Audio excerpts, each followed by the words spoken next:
I didn't know anything. So I read that. Yeah.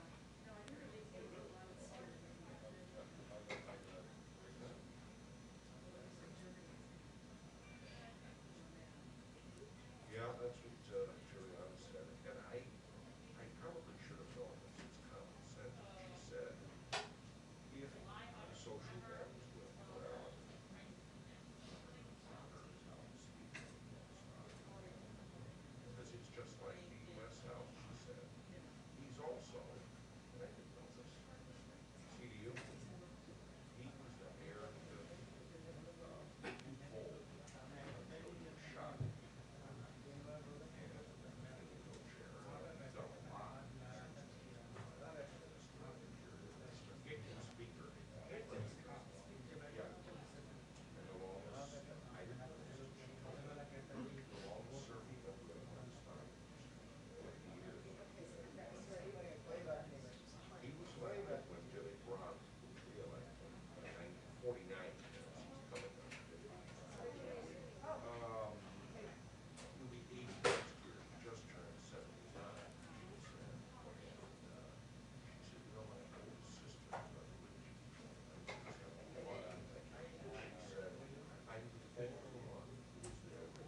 They like to get along. Right. So actually we have other people's houses, but they don't have car classes. They can get a way to talk, and so, Darcy's gonna answer a little bit. Yeah, I didn't think I was, but I was told this morning that I am. Whatever happened to you? Yeah. What about you? No, I'm not going. I'm gonna help write this weekend. Is that? I'm gonna help write the line. Yeah, right. Time suck.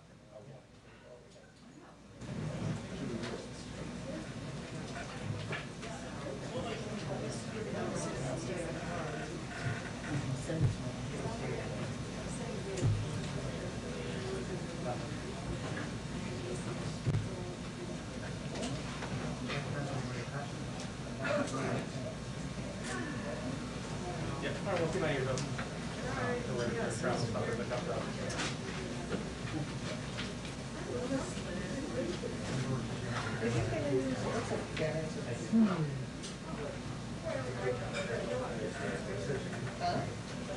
No, we did it.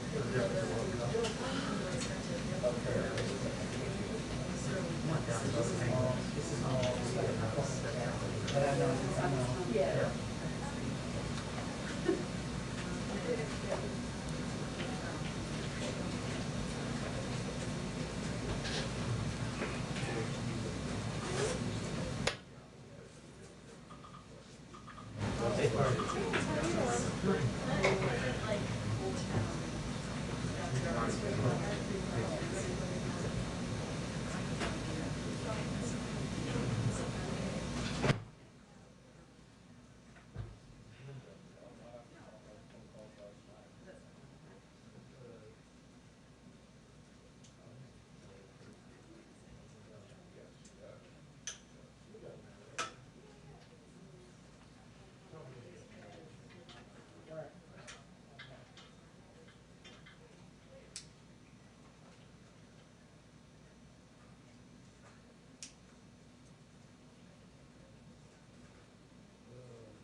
Can't go that way. Blocked. What's traffic? No. Lava.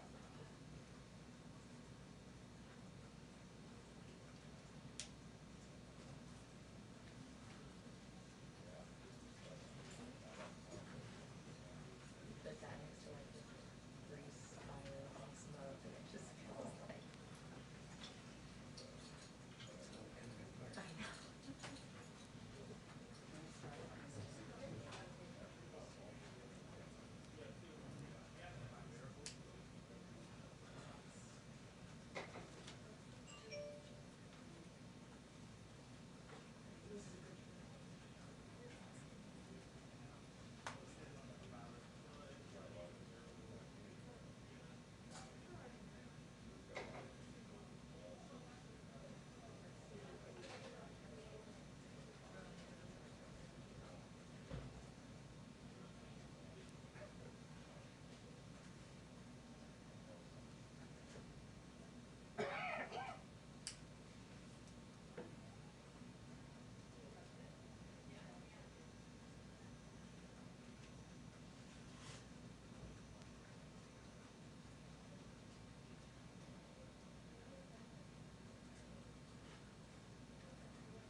Peter. Good afternoon. Happy Monday.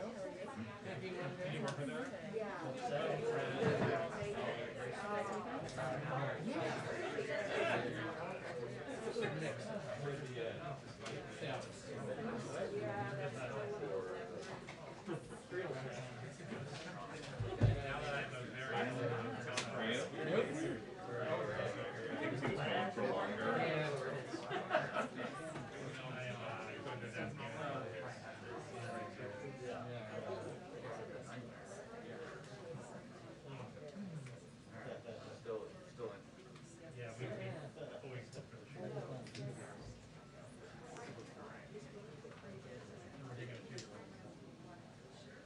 yeah, we always look for the short.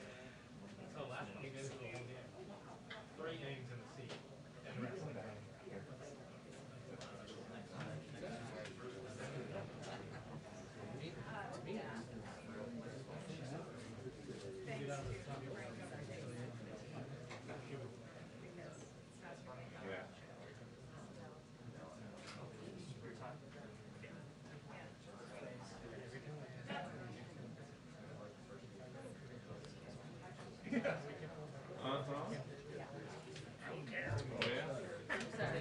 Just in time. That's it. I was convinced you were stuck. You were standing there. Where are you guys now? I also think you probably can't. I have some speaking questions. I don't know how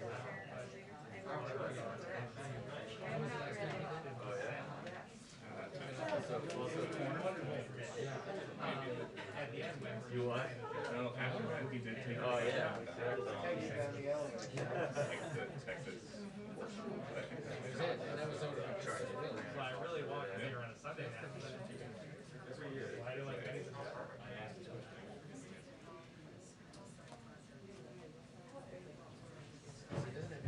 Yes.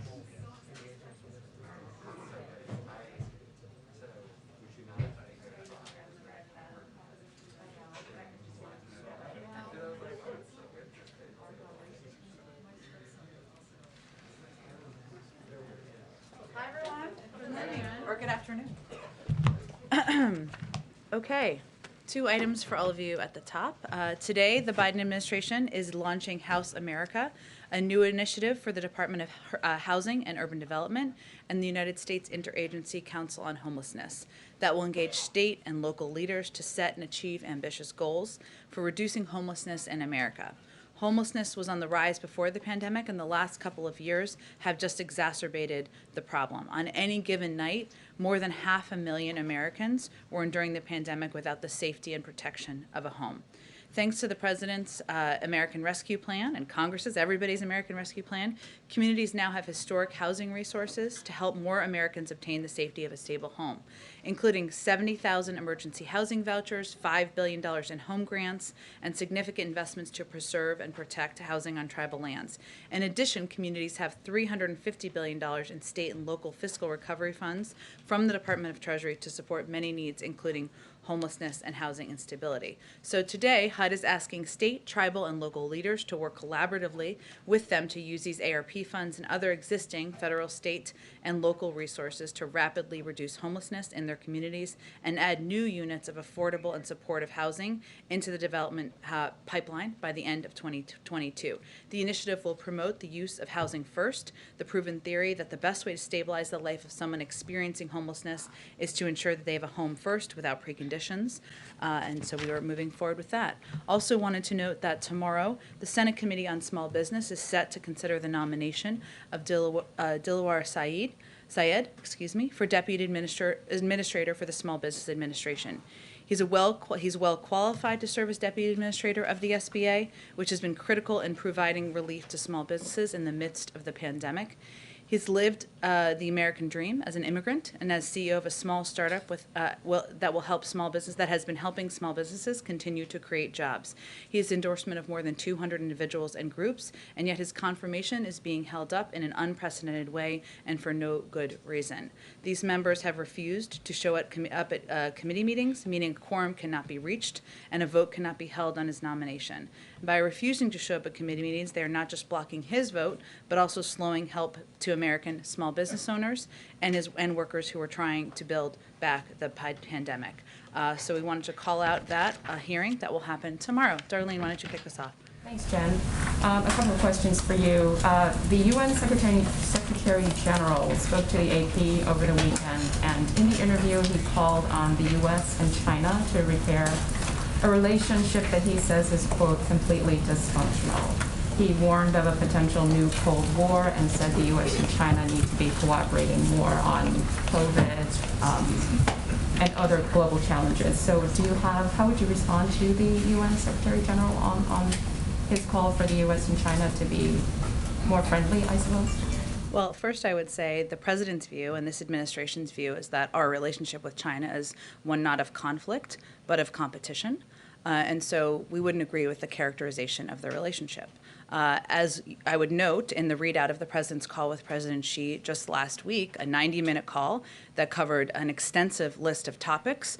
It was a conversation that was candid, but it was certainly not elevated. And we recognize that China is a country that, while we may take issue with some means they engage in the world, we also have areas we will want to continue to work together. And that is certainly many of the topics that were raised by the Secretary General. The President obviously has a meeting with him later this evening. I would also note that tomorrow the President will deliver a speech, as you all know, at the UN General Assembly, and he will make absolutely clear that he is not looking to pursue a new Cold War with any country in the world.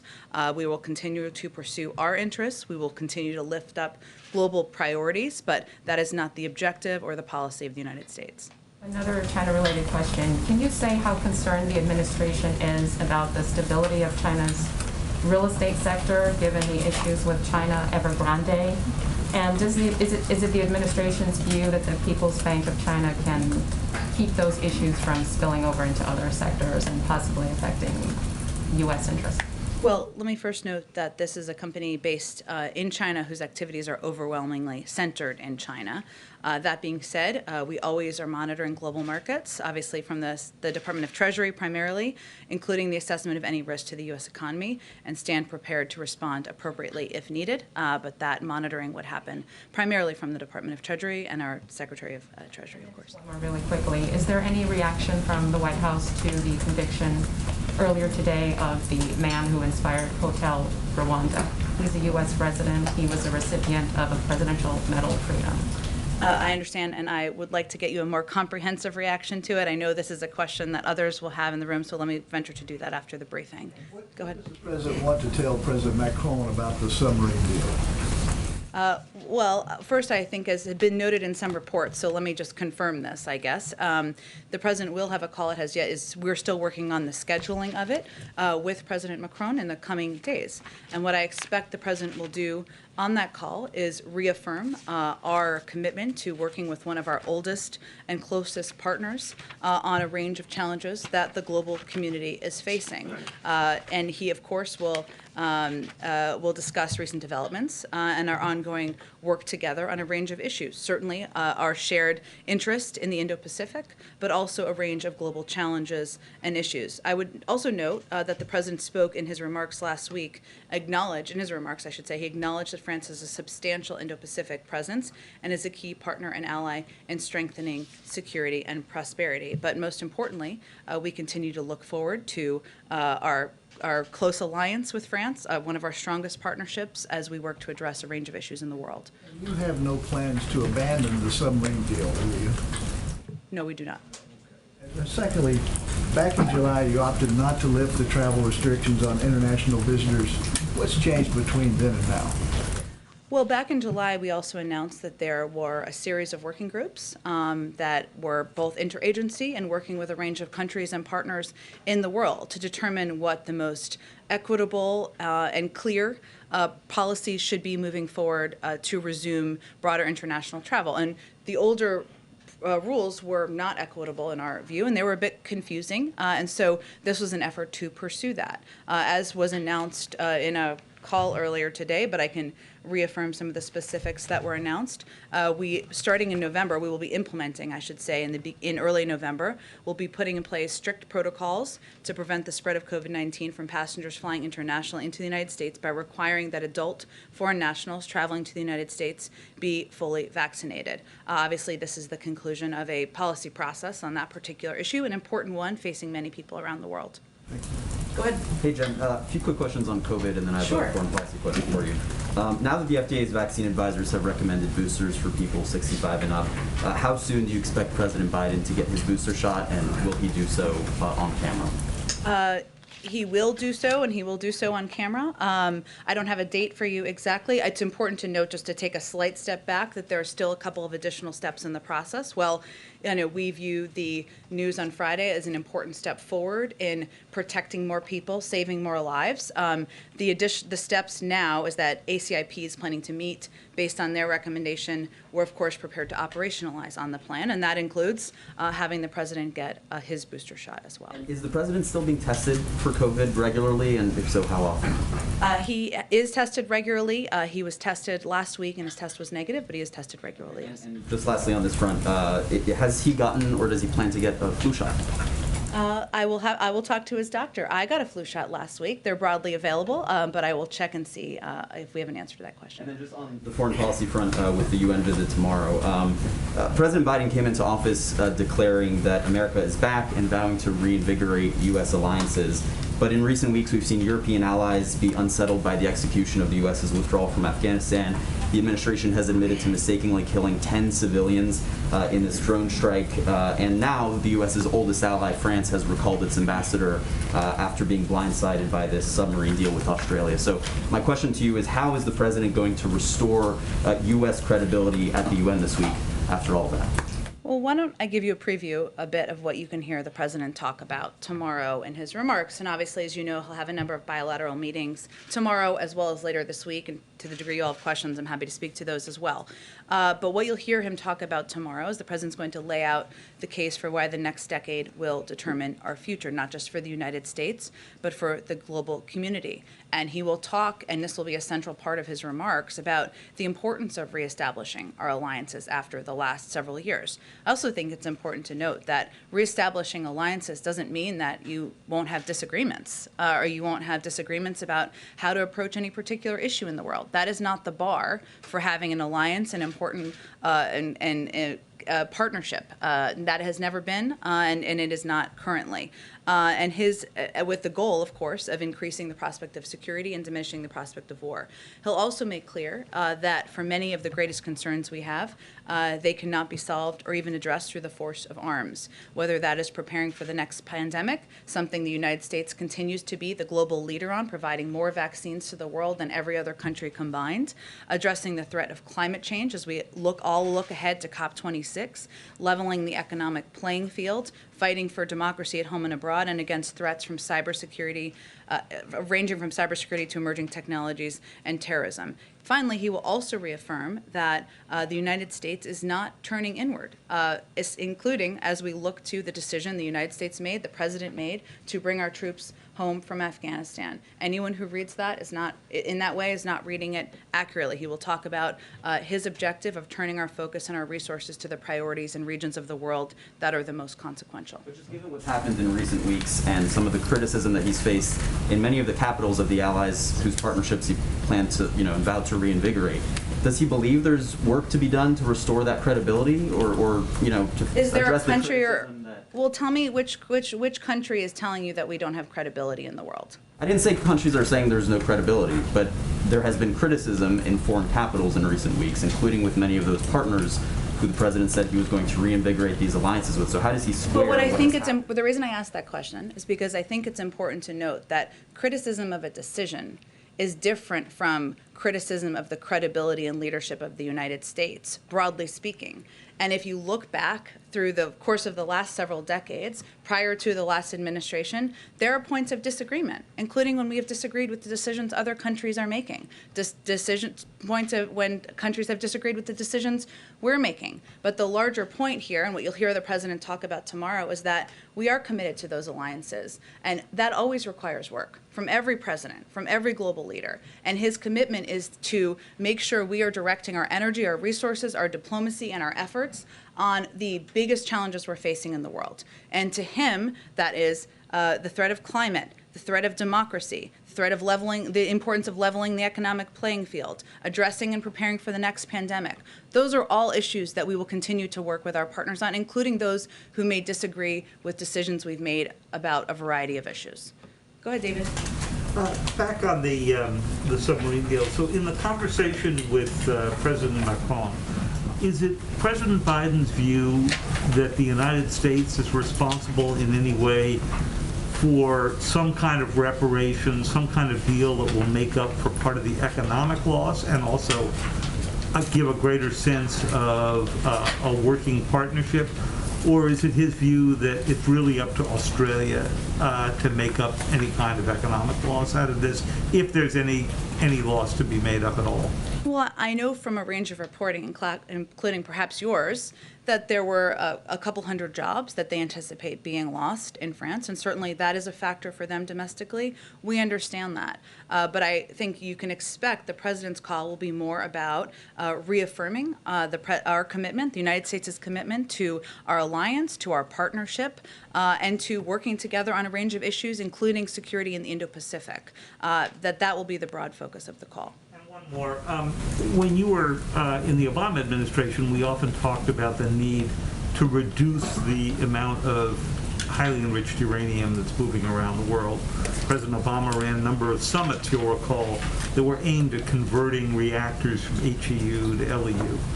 So here we are helping Australia, a very good player, a well-known non-proliferation advocate, by having them build HEU reactors or building it for them. Without any reference to problems with Australia, what message does that send to the rest of the world about how committed we are on this? Well, first, David, the president's position and commitment to nonproliferation has not changed. We're committed to renewing American leadership in nonproliferation and addressing the existential threat posed by nuclear weapons. This, in our view, is an exceptional case, not a precedent-setting case. As many of you know and have followed this closely, we're not talking about nuclear-armed submarines. I know you're asking me about enriched uranium, but it's important for people to understand that as well. These are conventionally armed submarines that are powered by nuclear reactors. There's also an 18-month process that we are undergoing on the implementation of this. But again, this was a decision made working with a country that has a long history, Australia, as does the United Kingdom, as does the United States, of being steadfast in support for nuclear nonproliferation and for the regime and its cornerstone, the NPT. And we all are committed to complying with our respective nonproliferation obligations as we implement over the next 18 months. Go ahead. Thanks, Jen. Following up on France, first of all, you said you expect a call in the next few days. Have the French actually committed to a call? We're in active conversation about a call. I want to make sure you weren't being sent to voicemail or anything like that. No, I don't think so. Following up on the drone strike last week that the Pentagon now admits was a tragic mistake, what was the president's response when he learned about that? Well, the president was briefed on Friday morning about the report that was going to be released and put out. I would say first the president's view and all of our view is that the loss of any civilian life is a tragedy, as was made clear in the comments by the Secretary of Defense, by General McKenzie. This was done in error, and clearly the investigation that will continue is something the president broadly supports. So as a human being, as a president, as somebody who has overseen loss in a variety of scenarios, both as a leader and personally, his reaction is it's a tragedy, and every loss is a tragedy, and he supports the effort to to move this forward as quickly as possible and to have a thorough You investigation. mentioned there's an ongoing investigation. Should it be anticipated that someone would be fired, demoted, not promoted, passed over, and held accountable within the military ranks for this? I think what's important is that the Secretary of Defense and the Chairman and General McKenzie came forward and made very clear that this was they wanted to see this move forward quickly. They wanted to be as transparent as possible. They wanted to learn from what had happened. It's also important to note what the circumstances were here in when this strike was made. This was a scenario where there were direct threats from ISIS-K against our troops who were on the ground in Afghanistan. And that was the scenario where the strike was made. Obviously, it was done in error. And obviously, there was a horrific tragedy that happened. But I'm not going to predict what the impact will be. Two more quick ones. One more on Afghanistan. Back on August 26th, the president said, "I've also ordered my commanders to develop operational plans to strike ISIS-K assets, leadership, and facilities. We will respond with force and precision at our time, at the place we choose, and the moment of our choosing." Should we still be anticipating that there will be military response to what happened there in Kabul? Against ISIS-K? Yes, I think it's important. This is a good question that's been asked. I think this is a version of what you're asking, but others have asked me this. There's a difference between a self-defense strike based on an imminent threat to U.S. forces. That's why I referenced that, who were obviously on the ground, and these were threats, as you all lived through and covered, and as we communicated about in the moment. And an over-the-horizon strike, where we typically expect to have more time to assess both the threat and the potential target. That is a point General McKenzie made, an important point, I think, for people to understand as we assess over-the-horizon threats and targets moving forward in the future. So yes, at some point there may be something. Well, I would say, of course, the president's desire to continue to go after ISIS-K has not changed. Okay, and then just the one last one on that, unrelated. The issue of immigration, the ruling from the parliamentarian that legalization for Dreamers can't be part of the reconciliation is currently crafted. Given this is a top priority for a key voting bloc, Latinos here in this White House, how personally engaged might the president get on this? Do you guys have specific alternative proposals that have a chance of actually getting passed under this Congress? Well, there are a number of senators who have spoken to their intention of putting forward alternative proposals because of their commitment and our shared commitment, of course, to moving immigration reform forward and protecting Dreamers and others. And so the president supports those efforts, and certainly he has long stated his support for immigration being a part of reconciliation. That's really the next step in the process, but there are a number of members who are already working on that. Immigration in Haiti. I'll go to you next, April. Let me just go ahead. Well, I'll start there. Okay. So the crisis of the border in Del Rio, we heard DHS say they're going to continue expulsions under Title 42. So what is the White House's message to Haitian immigrants seeking asylum? Is there a place for them? Well, I think it's important for people to understand a couple of the components of what's happening right now on the ground. One, we extended TPS several months ago and again reevaluated to ensure that we were taking into account what was happening on the ground in Haiti. So that I understand, but that does apply to people who are here who arrived before a certain date, and I think that's an important component of what's happening. If you're talking about the situation on the ground in Del Rio, one, it's a challenging situation. It's devastating to watch this footage. I think it's important, though, for people to also know that what we're trying to do is also protect people. One, we've been conveying that this is not the time to come. We have been implementing Title 42. That's not just about people in the United States. That's also about protecting migrants who would come in mass groups and be in mass groups. We are also surging resources and taking a multi-pronged approach. We've been working with the American Red Cross to bring in much needed resources. We've worked with World Central Kitchen to bring in meals, and we have been expediting repatriation flights, both to a range of countries in South and Central America, where people may have come from if they can be accepted back, and some back to Haiti. That is what our focus is on at this point in time. And our message continues to be, as you've heard Secretary Mayorkas convey, now is not the time to come. for a range of reasons, including we don't have the immigration system up and running in the way we want, including there is still a pandemic and Title 42 remains in place. And these are the steps that we're taking in part to protect the border communities as well as the migrants themselves. Different topic quickly. There will be a government shutdown if Congress doesn't act in 10 days. Can you tell us what the impact of a government shutdown would be on the COVID response from this White House?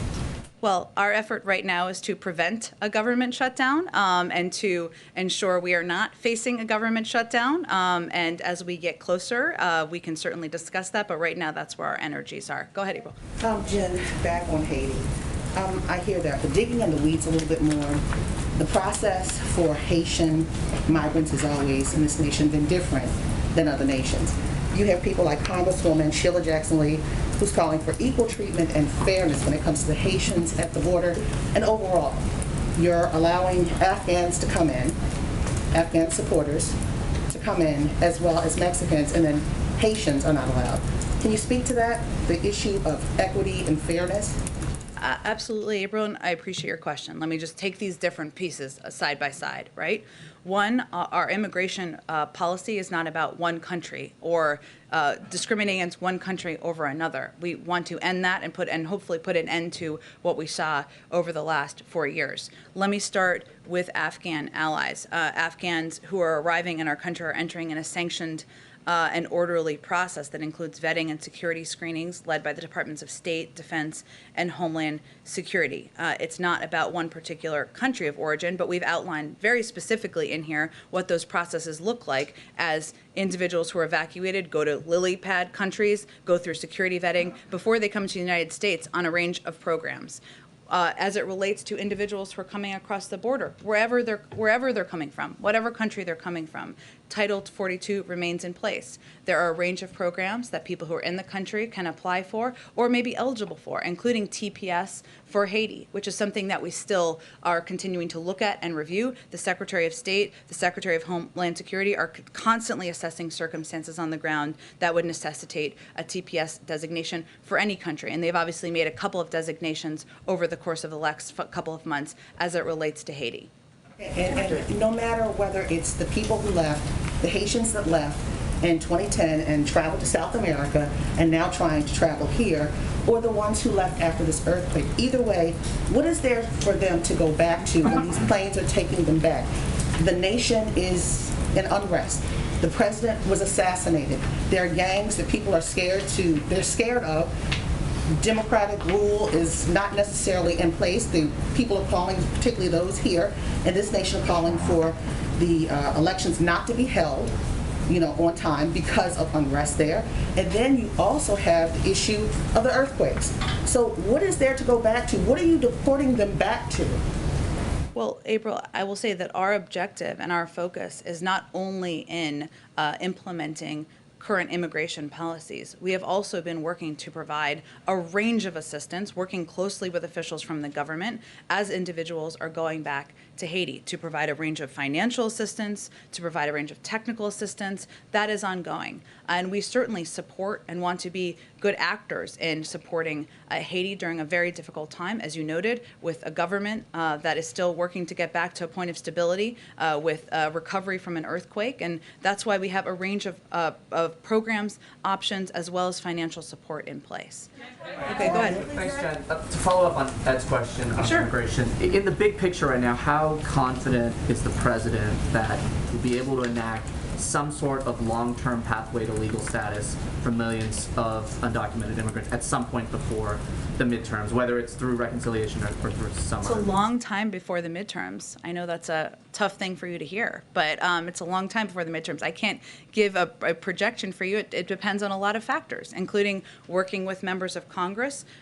What I can tell you, though, is that the president is absolutely committed to putting in place a path to citizenship, to putting in place long overdue measures to fix our immigration system, to make it more moral, humane, and workable, frankly. And obviously, he supported and continues to support having immigration measures as a part of the reconciliation process. And as I noted to Ed, the next step is really to see alternatives and proposed by senators who have already said they have every intention of doing exactly that.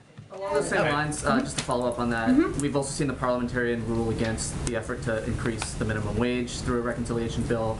We've seen other priorities on the Hill that both the president and Democrats campaigned on, police reform, gun control, also stall there. Is there a recognition in the White House now that some of the priorities that he and the party campaigned for last year are just simply not going to happen, not going to become reality before the midterms? No. Go ahead. Thank you, Jen. Back to the drone strike. You said last month our over-the-horizon capacity can work and has worked in going after ISIS targets and killing people who went after our troops, but you guys didn't kill people who went after our troops. You killed 10 civilians, including 7 children. So does the president still think these over-the-horizon strikes can work? Absolutely, and I will just reiterate, as our Secretary of Defense conveyed, as General McKenzie conveyed, that there was a serious mistake. The Secretary of Defense has authorized, as I noted before, a thorough review of the investigation just completed by U.S. Central Command, including the degree to which the investigation considered all available context and information, the degree to which accountability measures need to be taken, at which level, and the degree to which strike authorities' procedures and processes need to be altered in the future. That's an important process. I would note, which I noted earlier, that there's a difference between a self-defense strike, which is exactly what this was, and I would note there was one prior to this that was a successful self-defense strike, and those that is posing an imminent threat to U.S. forces, who were, as we all know, on the ground at that time, facing real threats in real time, and an over-the-horizon strike, where we typically expect to have more time to assess both the threat and the potential target. That is a different approach, and it requires a different approach, and is a different approach internally, and General McKenzie spoke to that last week as well. Some of the victims' relatives are saying that they want to be relocated here. Is that something that the administration is going to help them do? I'm not aware of that request, that ask. I'm happy to certainly speak to our national security team and see what that process would look like. A question about what's going on at the border. Is somebody asking the foreign nationals who are walking into Del Rio, Texas and setting up camps on this side of the border for proof of vaccination or a negative COVID test?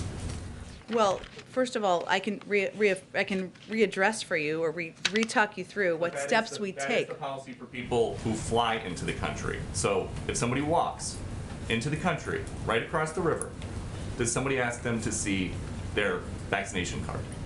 Well, let me explain to you again, Peter, how our process works. As individuals come across the border, and they are both assessed for whether they have any symptoms. If they have symptoms, the intention is for them to be quarantined. That is our process. They're not intending to stay here for a lengthy period of time. I don't think it's the same thing. It's not the same thing. These are individuals, as we've noted and as we've been discussed. We are expelling individuals based on Title 42 specifically because of COVID, because we want to prevent a scenario where large numbers of people are gathering, posing a threat to the community and also to the migrants themselves. So those are the policies that we put in place, in large part because, again, the CDC continues to recommend Title 42 be in place, given we're facing a global pandemic. Where's the vice president on any of this? Isn't she supposed to be addressing the root causes of migration?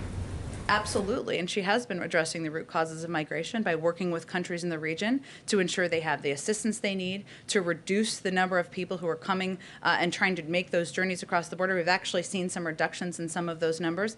That doesn't change the fact that this is a very challenging situation in Del Rio. We're working to implement our policies, and we're working to ensure we are also addressing root causes. Just a quick one on boosters. Why did the president say in August, just remember as a simple rule, 8 months after your second shot, get a booster shot if there is not enough data to support that for the general population? Well, what the president also said is that, I want to be very clear, the plan is pending the FDA conducting an independent evaluation of the safety and effectiveness of a third dose of the Pfizer and Moderna vaccines and the CDC's advisory committee. We are right now in the week of September 20th. The advisory committee is meeting on Thursday. We've seen some recommendations that we felt was a step forward in providing more protection to people across the country, and we'll wait for that process to play out. Our objective and our role is to ensure we have the capacity, the number of shots to provide them to the American people. 16 out of 18 FDA advisors say there is not the science. The president talks about following the science. Is this a case of him getting ahead of the science? Well, first of all, I think what you heard Dr. Collins and Dr. Fauci convey yesterday is that this is going to be an ongoing process. I would remind you that the percentage of individuals at this point who would be eligible to get a booster are largely people over 65, because those are people who would have had the second dose 6 months ago. If we're looking at when we're going to have available data, that's what the CDC and the FDA looks at. They need enough data to make assessments. No one is suggesting that there will never be boosters. We are suggesting that there needs to be a process to be seen through for when boosters should be approved and when a broader swath of the population is eligible. Go ahead, Kelly. Back to the international COVID vaccine requirements for travelers. A number of individuals and European allies have been pressing for access to the United States, families that have been separated, business relationships that have been affected by it. And so before the president goes to the United Nations General Assembly and has meetings with foreign partners, this is when the decision is announced that vaccination will allow people to come into the country. Is that part of the president's sort of foreign policy outreach this week, the timing of this decision? If we were going to make things much easier for ourselves, we would have done it prior to June when the president had his first foreign trip, or earlier this summer. This is when the process concluded. We want to make the information available to the public. We're basing it on science, and when the process concluded, and here we are today. Do you anticipate that Americans who are coming back to the United States who would be affected by this having to be tested, would there be any opt-out policy for those who don't want to do that? You mean people who don't want to be vaccinated, who are Americans? Yeah, unvaccinated Americans who would be flying home from foreign travel. So there would still be requirements for individuals, Americans who are not vaccinated, including providing proof of a negative test result taken within 1 day of their departure, and providing proof they have purchased a viral test to be taken after arrival for Americans who are not fully vaccinated, which at this point would obviously apply to children as well. And one last point, given the whole political timing, or at least the timing seen in a political context of this vaccine requirement, following up on what Jeremy was asking, does the president go into UNGA knowing that his relationship with allies has hit a bumpy patch? I think the president's view, having been on the world scene for 50 years, is that you always have to work on your relationships, and that includes with global leaders. But he believes that our relationships are sustaining over the course of many decades, that every step he's taken from the moment he took office was with the intention of rebuilding alliances and rebuilding those partnerships that were frayed over the last 4 years. And his view, as I've conveyed over the course of the early part of the briefing, is that that doesn't mean that the bar is we will always agree with everything our partners and allies do, nor will they agree with everything we do, but that our relationships are stronger, they have a stronger basis, and that we have an opportunity to work together on the global issues that the world is facing. That's what he expects the focus of the next few days to be. Go ahead. Some of the president's counterparts who will be in attendance at the UN this week have not gotten vaccinated. Some have had COVID in the past. Any pause in sending the president into the UN General Assembly chamber and the potential that could be a super spreader? We obviously take a range of precautions, including ensuring the president is tested. Obviously, he's vaccinated, but there's no intention to change our plans to have him deliver a speech there. A couple quick questions approaching the line of questioning that Peter was asking you about, but perhaps approach from on behalf of people who look at what happened last week and were disappointed. They may be 6+ months out from their second shot, and they want a booster shot today. Yeah. They don't want to wait. Can you explain the process to those people and address their concerns? And in particular, get to the question of accountability, because it was the 8 health experts who surround the president, who are best known to the country, perhaps most trusted by the country, who suggested that this would be the week. Who were these people who were deciding that it shouldn't be this week, or that it shouldn't be people under the age of 65? Well, even those 8 health experts who, you're right, put out the statement in August based on data that they had available to them as health experts, suggesting the waning influence, or the waning impact, I should say, the waning effectiveness of vaccines. They felt they had a responsibility to make their recommendations, their views, public to the American people. That's exactly what they did. There's also a process in place for a reason. And I would say, I think any of us would say, to anyone who's frustrated or who wants to have their booster shot now, that process is in place for a reason so that you can trust what the final recommendation and the final outcome is. And it includes, obviously, last week, there was the FDA had their own review and their own process, a formal meeting of the advisory committee. ACIP is meeting this week, but this is not the last meeting. I think that's important for people to understand, and Dr. Fauci referenced this yesterday. There will be additional data. There will be additional data from probably Moderna, from J&J, others in the coming weeks. There'll be more data for people who are younger than 65. They will look at all of that. This is an ongoing process. This is not a decision that there will never be boosters for others. This is the first step in a process, a positive one in our view, about protecting more people. But it is also important to keep the FDA as the gold standard and ensure that process proceeds so people can trust their recommendations. Go ahead.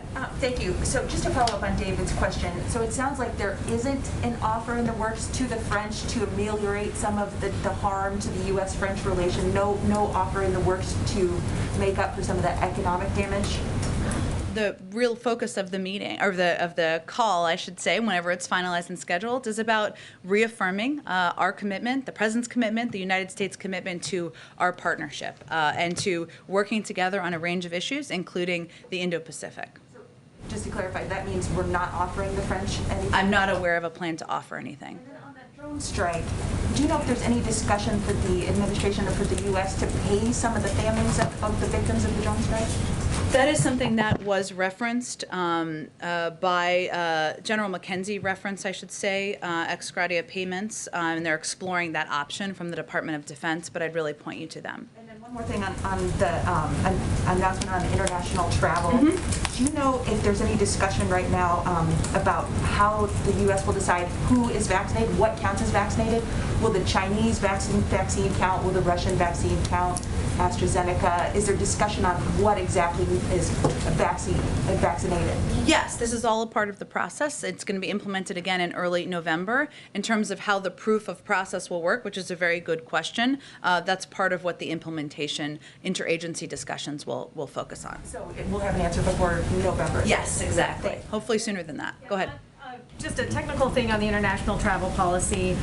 You talk about unvaccinated Americans. What about like green card holders, visa holders? Would they, people who under the current travel policy can get into the country, would they have to be vaccinated, or would they have to do the testing protocol like Americans?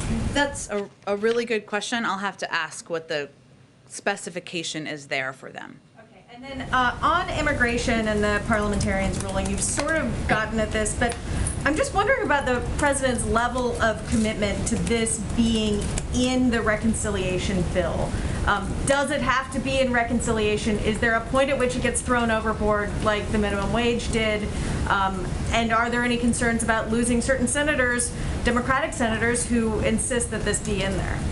Well, as our comment last night made very clear, the president absolutely supports efforts by senators who've already come forward. Leader Schumer has, other senators, about introducing alternate proposals and seeing if they can work their way through the process. So that's where we stand right now. I think that reflects his commitment, but obviously we don't determine the outcome of the parliamentarian process. Jen? Go ahead. Jen, a follow-up question on Haiti. There are photographs and reports of border agents on horseback using what appear to be whips on Haitian migrants. Does the administration view that as an appropriate tactic? Can you speak to that? There are people who are upset about it. Yeah, understandably so. I've seen some of the footage. I don't have the full context. I can't imagine what context would make that appropriate, but I don't have additional details. And certainly, I don't have additional context, April. I don't think anyone seeing that footage would think it was acceptable or appropriate. And then DHS said it will be, said Saturday that federal agencies will be partnering with the Haitian government to provide assistance to the returnees. Can you elaborate on what that assistance will entail exactly? You mean to the people who are returning to Haiti? Yes, we've been in close contact with the government about when people return, what that looks like. Let me get you some more additional details about what that looks like when they get on the ground. Go ahead, Yamiche. Thanks so much, Jen. I want to follow up on the question about Haitians. and it's specifically these photos that are surfacing on Border Patrol agents seemingly using whips. I know you said that there's no context that it would be seen as inappropriate, so the question really is, why would this be happening under the Biden administration? Is this going to stop? What would I wonder sort of what are going to be the consequences if what we're seeing is what we're seeing? I mean, Yamiche, it's all good questions. We just saw this footage. It's horrible to watch. I just have to get more information on it. Again, April, I don't have more information on it. I've also seen the video. I can't imagine what the scenario is where that would be appropriate. I'm certainly not suggesting that, but we've just seen the footage earlier this morning. Also ask, I was talking to Haitian American advocates this weekend. They say that deporting people back to Haiti is like dropping people into a burning house. This idea that the country is just not in a place where it can handle this. Haitian officials have said, can you please have a pause on this? Is there any sort of discussion being made to make exemptions for some of these migrants? If so, who would those people be? Or are all of these people just going to end up dropped back in Haiti? Well, first, I would say, I mean, we are constantly assessing circumstances on the ground. Obviously, the Secretary of State and the Secretary of Homeland Security are the ones who would assess circumstances like TPS status, which would be one that we granted and adjusted over the course of the last several months to account for circumstances on the ground in Haiti.